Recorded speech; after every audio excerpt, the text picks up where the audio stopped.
Mr. Dorsey, who the hell elected you and put you in charge of what the media are allowed to report and what the American people are allowed to hear? And why do you persist in behaving as a Democratic super PAC, silencing views to the contrary of your political beliefs?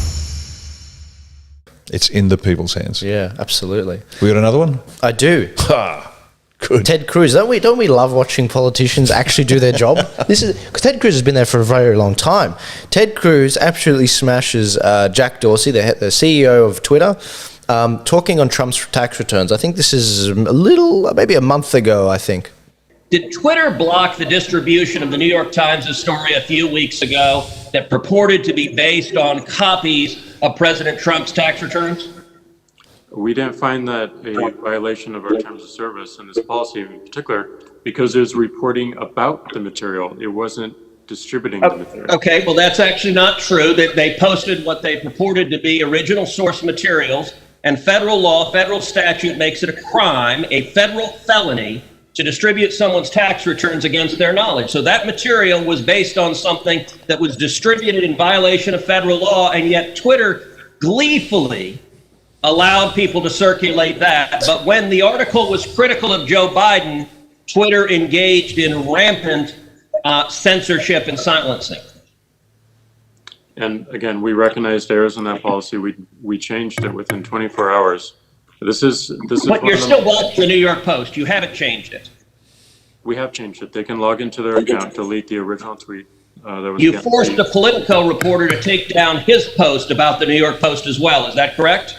Within that 24-hour period, yes. But we, as the policy has changed, anyone can tweet. So Twitter takes the view you can censor the New York Post, you can censor Politico, presumably you can censor the New York Times or any other media outlet. Mr. Dorsey, who the hell elected you and put you in charge of what the media are allowed to report and what the American people are allowed to hear? And why do you persist in behaving as a Democratic super PAC, silencing views to the contrary of your political beliefs? Let's give Mr. Dorsey a few seconds to answer that, and then we'll have to conclude this segment. Well, we're not doing that, and this is why I opened this hearing with calls for more transparency. We realize we need to earn trust more. We realize that more accountability is needed to show our intentions and to show the outcomes. Thank you, so Senator. I hear the concerns and acknowledge them, but we want to fix it with more transparency. You don't hear crap, Jack. Honestly, I watched I think it was a 3-hour podcast on Joe Rogan in classic fashion. We had Tim Pool, the beanie-wearing guy I always cite. Excellent work, Tim. Guy voted for Trump this year, voted for Bernie in 2016. He would have voted for Bernie. And he sat down with Jack Dorsey and Vijaya, who's one of the lawyers for Jack that works as a part of their team there. For 3 hours, they went through all of these examples on Joe Rogan's podcast of how their rules directly censor conservatives. It's in the rules. And Jack said the same thing. We're trying to be more transparent. We're trying to this, we're trying to that. This is over a year ago, guys. This is over a year ago. And Jack shit's changed. But in this particular situation, Jack Dorsey doesn't realize that his ideological bent is unique. It's against conservatives. When you he didn't understand this concept, and Tim Pool explained it very well. When your rules say you cannot dead name someone, what's dead naming? Dead naming is where someone is a part of the trans community. They're a male and then they get changed. They turn into a female. They go through the surgery. If you call them by their original name, maybe it's Steve rather than their new name, then that's called dead naming. You can be banned on Twitter right now, Riccardo. If someone tweets at you and they happen to be a trans individual, they have special rights. They are in a special class. That is an ideological bent. I mean, look at the progressive Deborah So. She's a sex biologist, and she's looked at this. She's written an excellent book on this, and the science is not settled on this. Okay, the science is not settled.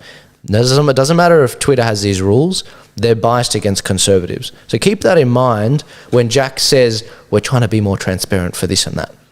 Riccardo, this is an existential problem, and I don't know if you've got any solutions on big tech, but it needs to be addressed. This can throw out any future elections out. Well, there is an immediate one they're trying in the US. As you know, a platform that just delivers messages cannot be held liable for the messages. That's why you see when you watch a video, the ideas or the messages are not endorsed by us. Nothing to do with us. We're just don't shoot us. We're just the piano player, sort of thing. And that's a reasonable position to protect a platform. Otherwise, they can be sued out of existence.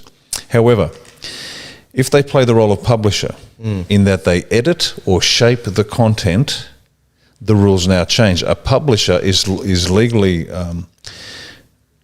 responsible for what comes out. Now, Twitter, Facebook, YouTube consider themselves just content providers, and so they enjoy legal protection from being sued.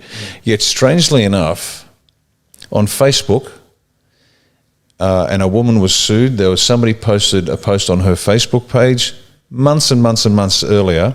She didn't even know it was there, didn't care, and she was successfully sued by having that on her page. That's right. So, I'm not sure how far they've progressed in the United States with this, but the moment Twitter, YouTube, and Facebook become publishers by their actions, not by forget what they say. There's a set of criteria by which you are now. If you do these following steps or take these actions, you are considered a publisher. Yeah. Okay? It's like A1. Yeah. If you do this, you are considered a political party. You can call yourself anything you want to, but if you do all of these things, you are a political party and therefore subject to the Australian Electoral Commission Act. Okay, good. Australian Electoral Act.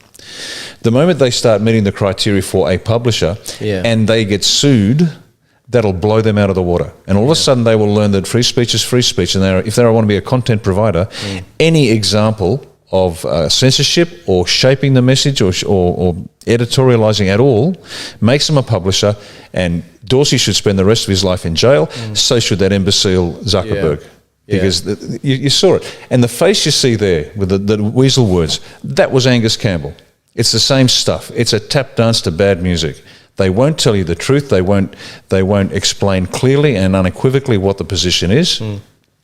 But that's one thing that we can do. We sue the arse off them, and we just destroy them.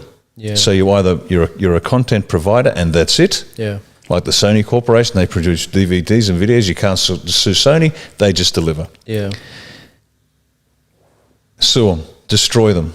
Until they clean up their act. Lock up a few for the rest of their lives. Yeah. I will push back on this. I suspect that, because I do have some knowledge on the topic. So the reason why they're protected right now as it stands is the legislators wrote into law this thing called Section 230, which protects them as a platform to have some publisher rights. So they get the best of both worlds. Well, Trump's come out and said, repeal Section 230. Absolutely. He wants to get rid of the protections completely. Now, I'll be honest, guys. You know, there are some things where I'm certain that we need to do, like tax reform, for example. We need a flat tax. That'll be great for the economy. I'm not certain about this topic. I'm not sure the path forward. Section 230 needs to be either reformed or repealed. This is why.